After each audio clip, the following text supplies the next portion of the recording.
Excited ka na ba? Siyempre. Excited na kinakabahan. Bakit naman? Kasi first time natin na mag-travel na tayong dalawa lang talaga. Hindi natin kasama sila Kuya Rab. Eh, ayaw mo ba nun? Mas challenging nga yun kasi tayong dalawa lang. Tsaka, walang tumitingin sa akin. Kasi ikaw kasi kilala kita eh. Pag may tumitingin, hindi ka sweet sa akin. Lumalayo ka eh. Basta Carla, first time natin magkasamang tayong dalawa lang. Baka naman naawayin mo ko doon. Huwag mo akong awayin ha. Ikaw ngayon nang-aaway. Oh? Ako ba? Naaway ba kita? Hindi naman yun mangyayari. Hindi kita awayin. Ikaw, okay ka na yung mga gamit mo. Nag-impake ka na. Ah? Huwag mo nang isipin yun. Madali lang yun. Madali lang naman kaming mag-impake eh. Kunti lang naman dadalhin ko. Ano Carla, okay na ba to? Meron ka pa bang mga dadalhin? Baka man iwan ka. Ako mamaya. Ito, dadalhin mo ba to? Bakit? Ay, Jom! Oo, ayan. Inaaway mo na agad Ako ako. na lang batik. Hindi naman nawakan ko yung swimsuit mo eh. Yung mga sabon. Baka may lumot na lang sabon. Mabili na lang doon. Sabagay.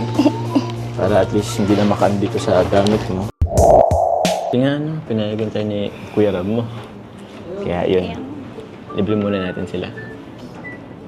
Alam mo, Carla, matagal ko ng pangarap to. Yung mag-travel na tayong dalawa lang. Ako din naman eh. Excited din naman ako makasama ka. Na tayong dalawa lang. Well, sure ka? Pero basta promise, mag-enjoy tayo dun. So, para mag-enjoy tayo dun. Basta kasama naman kita eh. Sure naman na nag-enjoy naman ako.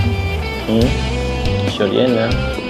Basta, since tayong dalawa lang, huwag mo kong awayin dun ha. Baka awayin mo ko dun. Basta wag mo din akong gugutumin. Gutom. Hindi naman kita gugutumin. Pag nagutom ka, di ba gugutom din ako? Eh, for this life tayo, di ba? Ayaw naman nating nagugutom.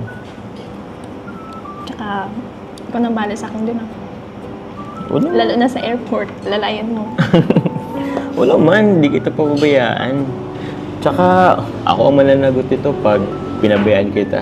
Kung gaano ka kaganda ngayon, kakinis, kaputi. Siyempre, babalik ka dito ng maganda. Makinis, kaputi. Grabe, ang swerte ko talaga. Carla Tupular Vlog, pang-7 sa pinakamagandang vlogger sa mundo, mga kasama ko.